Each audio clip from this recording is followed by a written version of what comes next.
Sahabat pembelajar, berjumpa kembali bersama Iman Desidiase, belajar jadi guru dalam membahas materi pendidikan Pancasila dan kewarganegaraan. Pertemuan kita kali ini kita akan membahas materi kelas 10 bab 5 yaitu di semester 2 tentang integrasi nasional dalam bingkai Bhinneka Tunggal Ika. Ada 4 sub pokok bahasan yang akan dibahas dalam bab 5 ini. Yang pertama tentang kebinekaan bangsa Indonesia, yang kedua adalah pentingnya konsep integrasi nasional, yang ketiga faktor-faktor pembentuk integrasi nasional, yang keempat tantangan dalam menjaga keutuhan NKRI, dan yang terakhir adalah peran serta warga negara dalam menjaga persatuan dan kesatuan bangsa. Negara Indonesia merupakan negara kepulauan atau yang sering disebut dengan archipelago yang terdiri atas pulau-pulau yang dibatasi oleh selat dan laut. Sebagai sebuah negara kepulauan yang terdiri atas banyak etnis dan budaya, Indonesia ini akan menghadapi berbagai kemungkinan adanya perpecahan yang dapat menjadi ancaman, tantangan, hambatan, dan gangguan kesatuan bangsa. Nah, untuk menyiasati hal tersebut, berbagai upaya telah dilakukan. Salah satunya yaitu diwajibkan kepada seluruh masyarakat untuk memupuk komitmen persatuan dalam keberagaman. Seperti tidak menyinggung sara, harus saling menghormati antara agama dan keyakinan, serta menghargai perbedaan budaya. Nah, kali ini kita akan membahas bagaimana pentingnya peran kita sebagai generasi muda dalam upaya menjaga integrasi bangsa dalam konteks Bhinneka Tunggal Ika. Kita mulai membahas tentang kebinekaan bangsa Indonesia. Kebinekaan ini merupakan realitas bangsa yang tidak akan dapat dipungkiri keberadaannya untuk mendorong terciptanya perdamaian dalam kehidupan berbangsa dan bernegara. Kebinekaan harus dimaknai masyarakat melalui pemahaman multikulturalisme dengan berlandaskan kekuatan spiritualitas. Perbedaan etnis, religi maupun ideologi itu menjadi bagian yang tidak terpisahkan dari sejarah bangsa Indonesia dengan Bhinneka Tunggal Ika dan toleransi yang menjadi perekat untuk bersatu dalam kemajuan bangsa. Semboyan bangsa Indonesia yang tertulis di kaki lambang negara kita yaitu burung Garuda Pancasila. Jadi Bhinneka Tunggal Ika merupakan alat pemersatu untuk itu kita harus benar-benar memahami maknanya. Nah, selain semboyan tersebut, negara kita juga memiliki alat-alat pemersatu bangsa seperti dasar negara Pancasila. Pemersatu yang selanjutnya adalah bendera merah putih sebagai bendera kebangsaan. Kemudian ada bahasa Indonesia sebagai bahasa nasional dan bahasa persatuan. Yang selanjutnya ada lambang negara kita yaitu burung Garuda Pancasila. Yang selanjutnya kita memiliki lagu kebangsaan yaitu Indonesia Raya.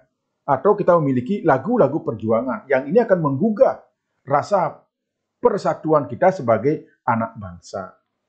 Nah, dalam sebuah negara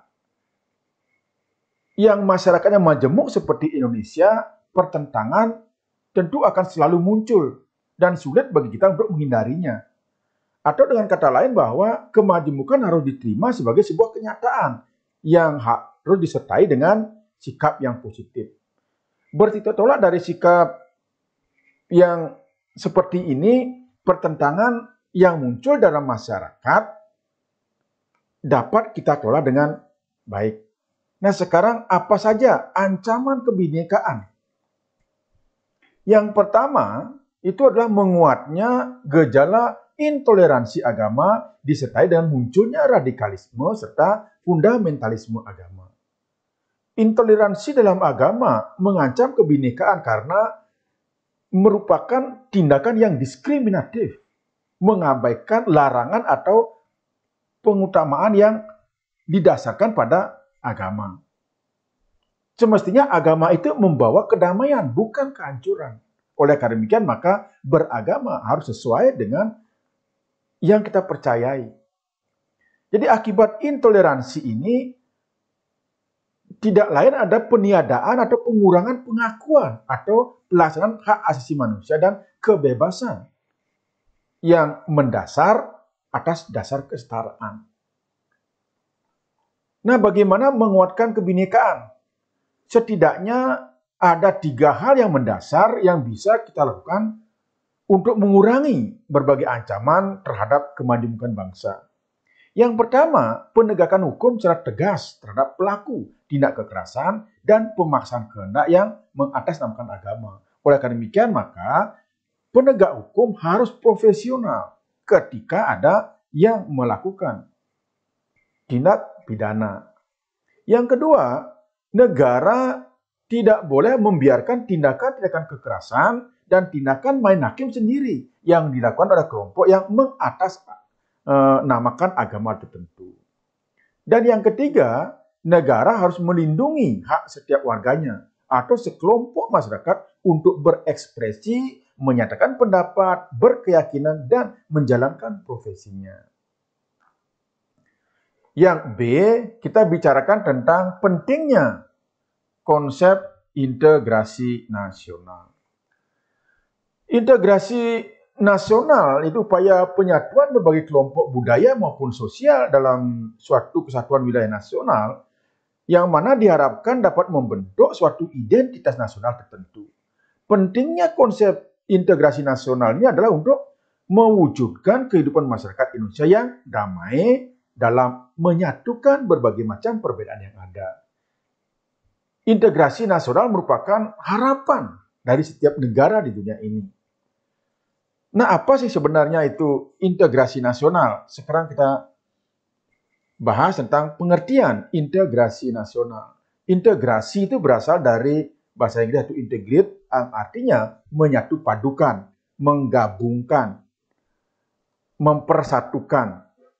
Dan nasional berasal dari kata nation yang berarti bangsa.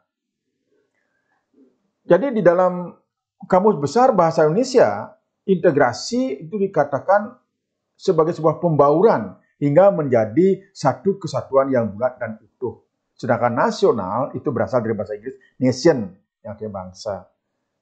Nah, di dalam Kamus Bahasa Indonesia atau Kamus Besar Bahasa Indonesia, integrasi nasional mempunyai 2 arti. Yang pertama itu adalah secara politis, yaitu penyatuan berbagai kelompok budaya dan sosial dalam kesatuan wilayah nasional yang membentuk suatu identitas nasional. Kemudian pengertian yang kedua dari antropologis, yaitu proses penyesuaian di antara unsur-unsur kebudayaan yang berbeda sehingga mencapai suatu keserasian fungsi dalam kehidupan masyarakat. Sekarang kita bicarakan tentang syarat integrasi. Syarat integrasi yang pertama itu adalah anggota-anggota masyarakat merasa bahwa mereka berhasil saling mengisi kebutuhan-kebutuhan antara satu dan lainnya. Yang kedua, terciptanya kesepakatan atau konsensus. Jadi kesepakatan bersama mengenai norma-norma dan nilai-nilai sosial yang dilestarikan dan dijadikan pedoman. Yang ketiga, norma-norma dan nilai-nilai sosial dijadikan aturan baku dalam melangsungkan proses integrasi nasional. Di dalam Undang-Undang Dasar Negara Republik Indonesia tahun 1945 telah diatur bahwa setiap warga negara memiliki hak dan kewajiban yang harus dilaksanakan dengan sebaik-baiknya. Oleh karena itu, maka kita harus bisa membedakan mana yang hak dan mana yang kewajiban sebagai warga negara yang baik. Yang terpenting adalah keseimbangan antara hak dan kewajiban karena merupakan prinsip dalam kehidupan berbangsa dan bernegara. Sebagai warga negara berhak mendapatkan pelayanan dan perlakuan yang sama dalam hukum dan pemerintahan. Namun, kita sebagai warga negara juga harus melaksanakan kewajiban dahulu sebelum kita menuntut hak. Nah, salah satu kewajiban sebagai warga negara adalah menjaga integrasi nasional dalam Bingkai Bhinneka Tunggal Ika yang kita bahas pada pertemuan kali ini. Nah, sekarang kita coba membahas faktor-faktor pembentuk integrasi nasional. Jadi, tidak bisa kita pungkiri bahwa Indonesia merupakan negara yang pluralistik dengan multikultural. Hal ini bukan saja sebagai modal kekuatan dalam kehidupan berbangsa dan bernegara, namun juga akan menjadi ancaman jika kita tidak bisa mengelola atau merawat dengan baik kebinekaan yang kita miliki. Oleh karenanya maka kita perlu memahami dan mengetahui faktor-faktor pembentuk maupun faktor-faktor yang menghambat integrasi nasional. Nah, sekarang kita bicarakan tentang faktor pembentuk integrasi nasional. Yang pertama adanya perasaan senasib seperjuangan yang diakibatkan oleh faktor sejarah. Jadi sejarah panjang yang dimiliki oleh bangsa Indonesia telah membawa kita memiliki rasa senasib ketika menjadi bangsa yang besar di zaman Majapahit, di zaman Sriwijaya, atau seperjuangan ketika kita dijajah oleh Belanda atau oleh Jepang. Kemudian adanya ideologi nasional yang tercermin dalam simbol negara itu Garuda Pancasila dengan semboyan Bhinneka Tunggal Ika. Jadi kita harus meyakini bahwa dari zaman dahulu, sejak zaman Majapahit, bahwa bangsa Indonesia ini memiliki semboyan Bhinneka Tunggal Ika. Bahwa kita menyadari kita berbineka, kita beragam, tetapi tetap tunggal, tetap satu, yaitu bangsa Indonesia. Yang ketiga, adanya tekad serta keinginan untuk bersatu di kalangan bangsa Indonesia seperti yang dinyatakan dalam Sumpah Pemuda. Jadi Sumpah Pemuda ini salah satu puncak daripada keinginan atau tekad yang besar untuk bersatu menjadi bangsa yang besar. Kemudian yang keempat, adanya ancaman dari luar yang menyebabkan munculnya semangat nasionalisme di kalangan bangsa Indonesia. Jadi dengan kita dijajah oleh bangsa asing seperti Belanda dan Jepang, ini memunculkan, menstimulan rasa nasionalisme di kalangan bangsa kita, sehingga di tahun 1945 kita menyatakan merdeka sebagai bangsa yang memiliki nasionalisme yang tinggi. Kemudian penggunaan bahasa Indonesia. Bahasa Indonesia merupakan salah satu lambang persatuan Indonesia, yaitu bahasa persatuan yang kita pakai sebagai jembatan untuk menghubungkan dari Aceh atau dari Sabang sampai dengan Merauke yang beraneka macam bahasa daerahnya, sehingga kita dipersatukan dengan bahasa Indonesia. Kemudian ada semangat persatuan dan kesatuan dalam bangsa, bahasa, dan tanah air Indonesia. Jadi sesuai dengan isi Sumpah Pemuda tahun 1928. Kemudian yang ketujuh, ada kepribadian dan pandangan hidup bangsa yang sama, yaitu Pancasila. Karena Pancasila merupakan kepribadian bangsa yang digali langsung dari bumi Indonesia, bukan dari import, bukan dari bangsa lain. Tapi Pancasila itu adalah merupakan kepribadian bangsa yang memberikan corak dan ciri khas yang membedakan dengan bangsa lain. Yang kedelapan, adanya jiwa dan semangat gotong royong, solidaritas, dan toleransi keagamaan yang kuat. Bangsa kita memiliki nilai-nilai luhur yang suka bergotong royong, memiliki toleransi, memiliki sopan santun, kemudian religius. Setelah itu ada rasa senasib sepenanggungan akibat penderitaan penjajahan yang sudah kita bahas tadi. Yang 10 adanya rasa cinta tanah air dalam mencintai produk-produk dalam negeri. Jadi ketika kita cinta tanah air, salah satu pengenjawantahannya, salah satu wujudnya adalah mencintai, menggunakan produk-produk dalam negeri. Nah, sekarang kita bicarakan tentang faktor penghambat. Yang menjadi penghambat dalam pembentukan atau pelaksanaan integrasi nasional karena kurangnya penghargaan terhadap kemajukan yang bersifat heterogen, sehingga sering terjadi tawuran, sehingga sering terjadi penindasan terhadap kelompok satu dan kelompok yang lain. Kemudian kurangnya toleransi antar golongan. Jadi mau menang sendiri, kemudian ego yang tinggi, merasa lebih kuat dari kelompok yang lain, sehingga muncullah intoleransi itu. Kemudian kurangnya kesadaran dari masyarakat Indonesia terhadap ancaman dan gangguan dari luar. Jadi kita sering berkutat di dalam negeri, kita sering bergontok-gontokan dengan orang-orang sendiri, kita lupa bahwa ada ancaman dari luar. Jangan-jangan apa yang kita lakukan, yang setiap hari gontok-gontokan ini, ada skenario dari luar. Ini faktor penghambatnya. Kemudian yang keempat, adanya ketidakpuasan terhadap ketimpangan dan ketidakmerataan hasil-hasil pembangunan.